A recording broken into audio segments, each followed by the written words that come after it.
এই যে গরু নিয়ে হই হুই হই হই করতে করতে কোরবানি দিচ্ছে, মানে এগুলি কোথার থেকে হচ্ছে কি হচ্ছে কেউ কিন্তু বুঝতে পারছে না।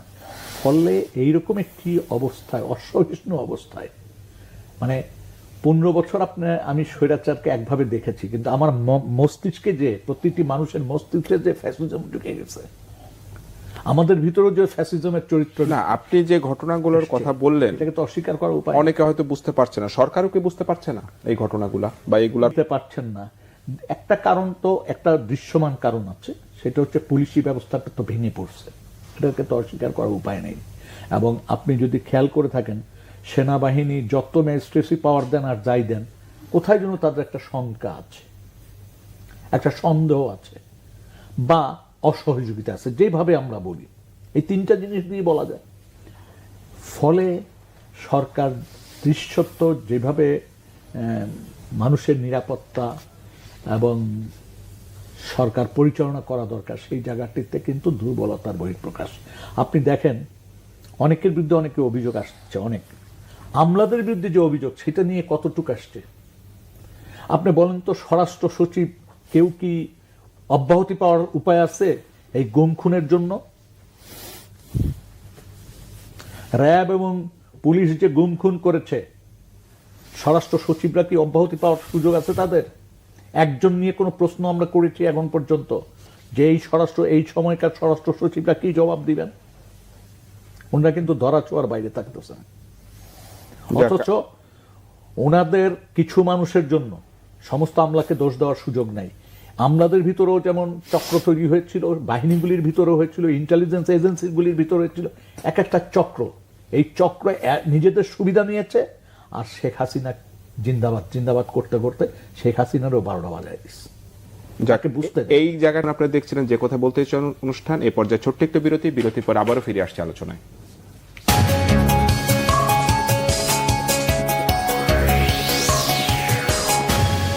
আবারও স্বাগত যে কথা বলতে চাই অনুষ্ঠানে। বিরতির আগে আপনারা আলোচনা শুনছিলেন জনাব বদিউর রহমান, সাবেক চেয়ারম্যান জাতীয় রাজস্ব বোর্ড, এবং জনাব নূর খান, মানবাধিকার কর্মী। জনাব বদিউর রহমান, বিরতির আগে নূর খান বলছে চক্রের কথা উনি বলছিলেন। আপনারও কি মনে হয় যে এই চক্রটা সরকারের থেকেও শক্তিশালী? সরকার পরিবর্তন হতে পারে, বাট এই চক্রটা ভাঙা আসলে সম্ভব না কারোর পক্ষে। বিষয়টা কি সেরকমের? আপনি আমাকে প্রশ্ন করেন, আমি নিজে তো ওই দলের একটা চাকরিজীবী ছিলাম। না, আপনি চাকরিজীবী ছিলেন, আপনি কি চক্র? যখন স্বাস্থ্যমন্ত্রী, আমি হেলথের ডেপুটি সেক্রেটারি, আমাকে রুমে বসতে দিত না, বের করে দিত, বলে যে এটা ডেফিনেটলি বিএনপি। কারণটা কি? কারণ হইল ছাত্রলীগের ফান্ডাররা একটা ফাও ঠিকানাবিহীন টেন্ডার করলো, তো সেটার ইন্সপেকশন করলো আমার কাছে। আমানুল্লাহ সাহেব প্রতিমন্ত্রী আমাকে ইন্সপেকশন করতে দিল। আমি বললাম যে এটা বোকাস, ওটা ঠিকানা কিছু নেই, বের করে দেয়। তাহলে ওদের স্বার্থ হয় না, আমাকে বের করে দেয়। আবার বিএনপি খন্দকার মোশাররফ সাহেব যখন স্বাস্থ্যমন্ত্রী হয়ে আসতেন, ফজলুর রহমান সাহেব তখন স্বাস্থ্য সচিব, সেখানে বলে যে বদিউর, ওরা আপনার পিছনে কেন লাগছে? ওরা কারা বললো, নাহলে কী ব্যাপার স্যার, বুঝলাম না। বলে যে না, আপনার তো বোধহয় রাখা যাইতেছে না। তো আমার একেবারে সচিবালয় থেকে বের করে বাদ বেচতে পাঠাই দিল হোটেল শেরাটনে। কারণ কি সেটা লিখে দরখাস্ত করেও পাই নাই। পদোন্নতি বলছে না, বই লিখলাম, তারপরে জবাব দেয় না। এখন তো পদোন্নতি না পাইলে একেবারে মন কিন্ন কিরে সোয়াল জব যাদের হয়ে গেছে, তাদের সমস্ত বকেয়া সহ কোথার থেকে কোথায় উঠে সবটা কি জাকির খানে রিপোর্ট করে দিলে হয়ে যাচ্ছে। তো আমি সামান্য বকেয়া চাইলাম, পরে সিনিয়রিটি পাওয়ার পরে তখন আমাকে ওই বিএসআর টিএসআরের নাম্বার কোড করে বললো যে ওই সময় তো আপনি সচিব পদে চাকরি করেন না, জ্যেষ্ঠতা দিলেও বকেয়া পাবেন না। এখন সময় কে কোনটা বদলায়। আমলাদের যেটা বললেন চক্র ভাঙ্গা, আমলাদের চরিত্র নিয়ে আপনি কথা বললে আমার নিজের আমলারা আমার উপর খেপে যায়।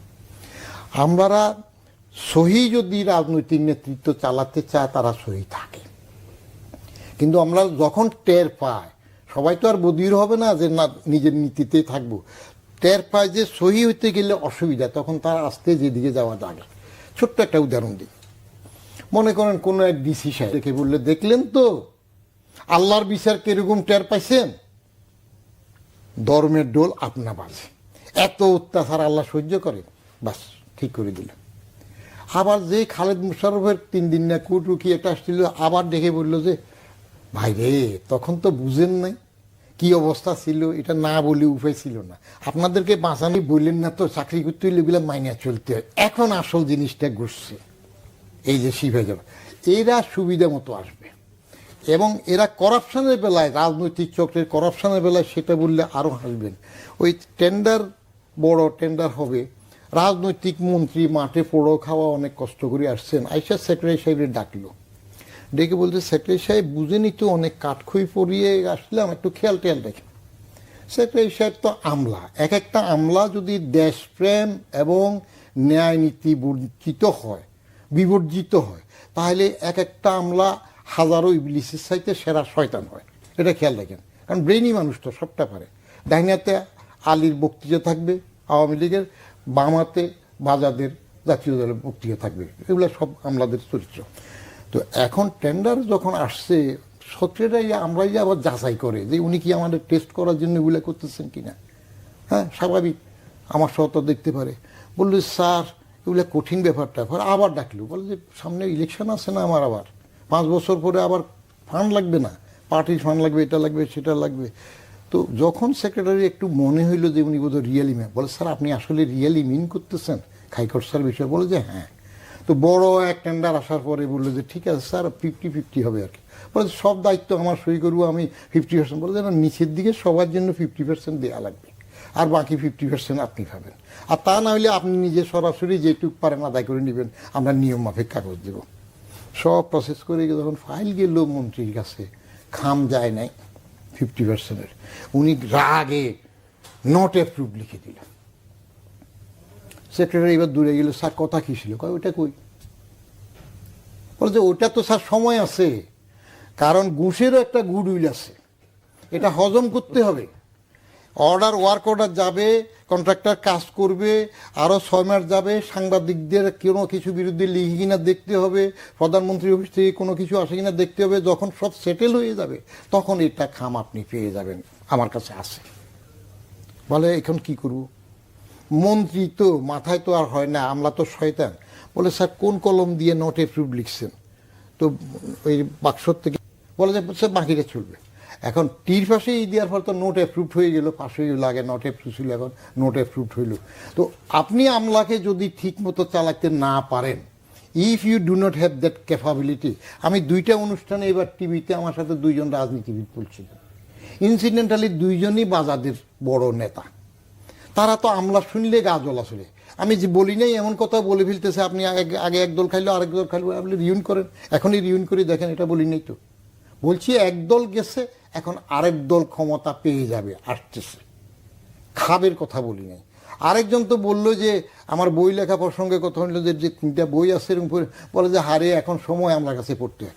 আপনি আমলাকে কন্ট্রোল করার জন্য রাজনীতিবিদের মন্ত্রিত্ব এবং নেতা যিনি থাকবেন তিনি কতটুক সহি থাকবেন, এই আমলার চাইতে তিনি কতটুক ভালো বুঝবেন। কারণ আমলার কোনো নিজস্বত্ব নাই, এটা পানির রূপ, যে সরকার আছে সেই সরকারের রূপে থাকে। তাহলে এই চক্রটা ভাঙা বা শুধুমাত্র রাজনৈতিক নেতাদের উপরেই আসলে এই করে সকল ক্ষেত্রেই? ইয়েস, কারণ পলিটিক্যাল মাস্টার্স আর ব্যুরোক্রেটিক সার্ভেন্টস 2টা জিনিস থাকবে।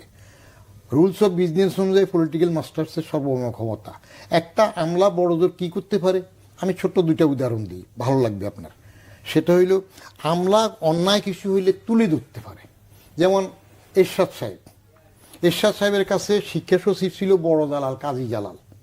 উনি একটা ব্যাচের লেফট আউট সুপারিশ পায় নাই, তেমন 353 জন এডুকেশন ক্যাডারের ওদের নিয়োগের জন্য একটা সামারি নিজে জালাল সাহেব পকেটে করে নিয়ে সই করে নিয়ে আসছে, যে নতুন করে পিএসসির মাধ্যমে পরীক্ষা দিতে গেলে সময় লাগবে, দেরি হবে, কলেজগুলো ক্ষতিগ্রস্ত হবে।